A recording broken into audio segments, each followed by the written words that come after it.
I got a red alert. Pulling up now. Is you ready to go? You know I'm... Yo, what is up guys? It's the Goblin and welcome back to another Call of Duty Black Ops 3 video. In today's video, it's another episode of my series, how to get better at Black Ops 3, how to improve, how to be a god at Black Ops 3, all that sort of stuff. Basically where I answer your guys' questions and give you guys the best tips for Black Ops 3 you could ever ask for. Today's episode, I'm focusing on a few things. I picked some questions that I get a lot about score streaks and about improving aim. I get those questions all the time, so I'm going to be answering those. If you guys have any other questions for me that you guys want answered in the next episode, drop it in the comment section down below. As well, I'd really appreciate if you guys could all drop a like on this thing. Getting 2,000 likes would absolutely be awesome. As soon as we get 2,000 likes, I'll pump out another episode of this series. You guys seem to love this. It's absolutely awesome. And obviously subscribe if you guys are new to the channel. And let's get right into the first question here. Like I said, today's episode, we got quite a few questions focusing on aiming and the best score streaks in Black Ops 3. And then, of course, I've got some other random questions we're going to answer. So the first question we have right here is from Dave Smith. And he says, with a normal controller, what's the best tip to have your aim better apart from a change in sensitivity? Now, there's a lot of different tips that can help you aim better other than sensitivity. Obviously, I always recommend a scuff controller. Those help you aim more when jumping, but just aim in general, it can be a big thing in Black Ops 3, and it's even bigger than in different Call of Duty games. In other Call of Duty games, you could just head glitch a corner and people would run around the corner. Now, in this game, people run around the corner jumping from wall to wall like freaking Spider-Man, and it's absolutely ridiculous, and you really need to have your aim on point. So, changing your sensitivity, like he says in this comment, obviously you probably saw that from one of my other videos. Yes, that is the best way to work on your aim, but other ways to work on your aim are actually in your class setup. And you guys might not think about this, but having perks such as stock, quick draw, grip, things like that are not necessarily perks, those are all attachments, but having attachments like those really help you to stay on target. And I'll give you a couple more aiming tips. Obviously, having a sensitivity that's not too high is the first thing. The second thing is when you're aiming at a place, you sort of need to aim where you think the enemies are going to come. So obviously, most of the enemies are just going around the corner at ground level, so you can have your aim on there. But of course, some people are going to be jumping, and that's where you don't want your sensitivity too low, but you don't want it too high as well. But as far as other tips other than sensitivity, I'd say definitely run stock. Stock is something that can help improve your aim so much because it allows you to stay on target even when people are jumping, because you can move around with your aim down sights a lot quicker and get those shots off while strafing. Another tip could be to change the sight on your gun. Maybe you're running with a Varic scope or a thermal or something really weird sights that really take up too much of the screen. Sometimes the best sights are running no sight at all or just an elo or a reflex sight. I find that on a lot of guns, like for example the Shiva, I really don't like that at the default sight. If I throw in an elo set on there, my aim is so much better, and that's just something that you can change within your class setup to help you improve your aim. Obviously, aim is all about finding a comfortable sensitivity, keeping your aim on target, and other tips like that, but hopefully those will help you with your aiming. And thanks for the question, Dave. The next question we have right here is another one about aiming, and this one is from Rohan. He says, hey Goblin, love the series. Could you give me some tips on hitting my shot more accurately? I'm able to hit my target, but for some reason it seems to miss after I hit the first 2 bullets. By the way, does a smaller TV help in aim in any way? I'm currently playing on a 55-inch screen. Now, yes, this is something that I haven't really talked about a lot because not many people ask about it. Smaller monitors are always better for Call of Duty, and I'll explain why. So example, this guy plays on a 55-inch screen. My screen is like a 21-inch. Anything from like a 20 to a 25-inch monitor is going to be good, and these can also help you with keeping your aim down. You don't necessarily need the gaming monitor, right? People say gaming monitors are so good, and in reality, they are a bit better than a normal TV because the reaction time is like 2 milliseconds instead of like 15 milliseconds, but it's so minimal that's not really going to help you ever. It's going to help you in like 0.1 of your gunfights. Just by getting a small TV and playing in HD quality, you're going to find that your aim's going to improve. Now, why is a smaller TV bigger? For example, this guy's playing on a 55-inch, okay?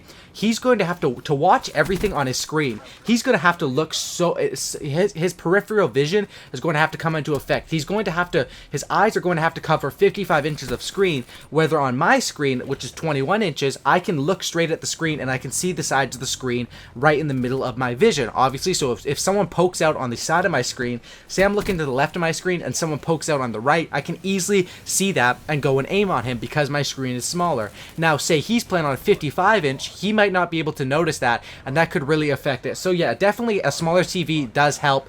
Anyone who says a bigger TV helps is not really, they don't really know what they're talking about, to be honest. All the professional players play on like 20-inch monitors, and that's always going to be better. Big TV screens are great for watching movies and stuff like that, but as far as playing competitive and playing video games, you really want to have a smaller monitor. As far as any tips that you seem to hit your first 2 bullets and then miss, that's probably because people are jumping around on you. I definitely recommend running grip. Maybe you're using a gun that has a lot of recoil. Grip could help with that. Or stock. Stock is bae. Stock is the best thing in Black Ops 3, and stock is something that, even though it's not as, it's not as good as it was in other Call of Duties, I cannot play without stock on my assault rifle. That was a big problem for me. Every time I'd prestige in Call of Duty, I would prestige and then I wouldn't have stock and I'd be lost for the first few levels. Definitely try those out. Hopefully those tips help you out. I took a lot of time answering those first 2 questions, my bad guys. But the next question we have here is from Spider. He says, what are the best score streak combinations for an average 1 KD player like me? So I talk about score streaks and kill streaks quite a bit, and basically the beautiful thing about kill streaks is you can run whatever 3 you want. For a 1 KD player, I'd recommend running pretty low kill streaks. For example, if you're a 1 KD player, your average life is you're going to get 1 kill and then die. So on a good life, you'll probably get 3 or 4 kills or something like that, 2, 3, or 4 kills. So I'd recommend kill streaks that you can get in those. Maybe try running the anti-up perk and running UAV, counter UAV, as well as the lightning strike. Those are probably the best. I say even if you're a 1 KD player or below a 1 KD player, don't really bother running the RC car or the dart. Those are more for search and destroy, and I'd say like the time that it takes for you to call in the dart, fly it around, it's really not worth it. If you want to have fun and improve at Call of Duty fast, run UAV, counter UAV, and lightning strike, or UAV, lightning strike, and hellstorm. Those will help you out with your, improving your map awareness, as well as getting you a few cheeky kills as well. Those are definitely the best score streaks in the game for a 1 KD player. Now, if you're a 2 KD player, you probably want to up those kill streaks. You want to run Cerberus, you want to run light sentry gun, you want to run Talon. If you're a 5 KD player, obviously you want to run the highest streaks, probably Hater, Wraith, and Raps, and basically that's how you should decide it. Now, say I know a lot of people watch my videos that are beginner players to Call of Duty. Maybe you have a 0.6 or a 0.8 KD. There's nothing wrong with that. Everyone started out with a negative KD. I think when I started, I had a 0.8. I think I had a 0.8 for my first month or 2 of playing or whatever. Definitely, if you're running with those, you still run the same kill streaks. UAV, counter UAV, lightning strike. Those are probably the lowest streaks I'd go. And if you're more confident in yourself, you can move that up a little bit. UAV, lightning strike, sentry gun, UAV, lightning strike, Cerberus. But the UAV is one that's always going to be useful. Now, a lot of people say, I'm a 1.9 KD player, I don't need UAVs. Trust me, man, UAVs are always helpful, no matter if you have a 1 KD or a 10 KD. UAV is the most underrated, or maybe it's not even underrated because a lot of people use it. It's probably the best score streak ever in Call of Duty because it gives you so much vision, and not many people use Ghost in this game, not as many as you would think, so definitely be sure to run that. Next question we have here is Hayden Wolf. What not to do when close to a score streak? Now, a lot of people panic when they're close to a score streak. A lot of people rush in saying, I'm just one off, I just need to get this. When you're close to a score streak, man, the best thing you can do is just let the enemies come to you. Play with the flow of the map. Let the enemies come to you. They're going to come eventually. And this is something I suffer with sometimes too. If I'm one off like a Hater or something like that, a one off a Wraith, I'll get pretty antsy and I'll try to rush in and get that kill. I'll just say, it's only 1 kill, I've got 10 in a row, I can get 1 more. When in reality, if you sit back, the enemies are going to come to you eventually. Probably it won't take more than 15 or 20 seconds. You'll get that kill, and it's going to pay off because you're going to get the score streaks to get you a lot of kills. And that's definitely what you should do when you're going for a score streak. When your score streak is just a UAV or a counter UAV or a care package or something that doesn't really matter, don't worry about it. Don't think about it. Just play the game normal, and the score streaks will come to you. Those were the first questions that had a lot to do with improving your aim and score streaks. Now, the next question we have here is from Marwan. He says, what do you need to unlock if you prestige? Okay, so when you prestige, you get 1 unlock token, right, to bring something with you. Back when I was first, second prestige, the things that I brought with me were M8A7, Scavenger, I think, Hater, Raps, stuff like that. Or not even Raps, because I don't think you get that one. You do get Raps at a low level. I think I brought the Wraith. You need to bring stuff that is essential to your kit. If you can't play without a certain thing, like I said with my stock, I'm not very good without stock, that would be something you might want to bring. I don't think you can bring attachments, though. I'm not really sure how that worked. I haven't prestiged in a while. I'm the level 450, so I've been out of the prestige game for a while. I've been in the level 1000 game.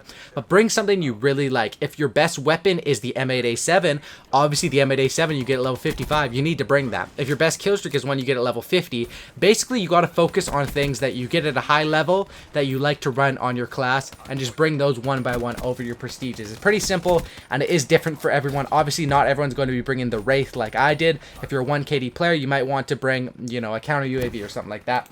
Next question we have here is from Evan. He says, if I'm a solo player, how can I bring up my win-loss? Now, this is a good question, and this is something I find that a lot of people struggle with. If you're a solo player and you care about your win-loss, now I don't really care about my win-loss, to be honest, except in like arena. Obviously, that's all, win-loss is all that matters in arena, but in public match game modes, win-loss, if you look at some YouTubers' win-losses, they're like 0.00 and stuff like that, or like 0.10 or 0.20. Mine's actually pretty decent. I think it's like a 1 or a 2 win loss, but a lot of people will just back out of games if they're going really bad, and I don't think that win-loss is that big of a deal. But if you're someone that values your KD and your win-loss and your stats, and you want to bring up your win-loss, free-for-all is the #1 game mode. You don't have to worry about getting nerds on your team. You don't have to worry about anything. Free-for-all, you can just chill out, and if you get in the top 3, same with gun game, that's a win for you. Team deathmatch is a pretty easy one to carry, same with kill confirm. Other game modes like domination and stuff like search and destroy can be a bit harder to carry. I had a search and destroy game the other day when I went 20-4, and 3 people on my team didn't get a kill the whole game. They got 0 kills, and we lost the game in the last round. 20 kills in search and destroy, and we lost. Obviously, if that was team deathmatch, and I've been going off for 50 kills or whatever, you're pretty much guaranteed to win. Team deathmatch, free-for-all, kill confirm are the easiest game modes to carry. Hopefully that helped you out with your question. Next question is from Ryan Codkid. How do you flank people on Nuketown? By the way, love the series. Thank you. A lot of people do love this series. Show your appreciation for the series with some likes, guys. And, you know, this series does decent with the views, but I really wish it was, you know, one of my top viewed videos, because it's probably my favorite series to do. So please, you know, support this series, tell your friends, or do whatever you have to do to get this series out there. And I'm definitely going to keep continuing. I think this is the 4th episode, and there's still so many questions. Obviously, the questions are going to be unlimited because I get like 1,000 questions every video.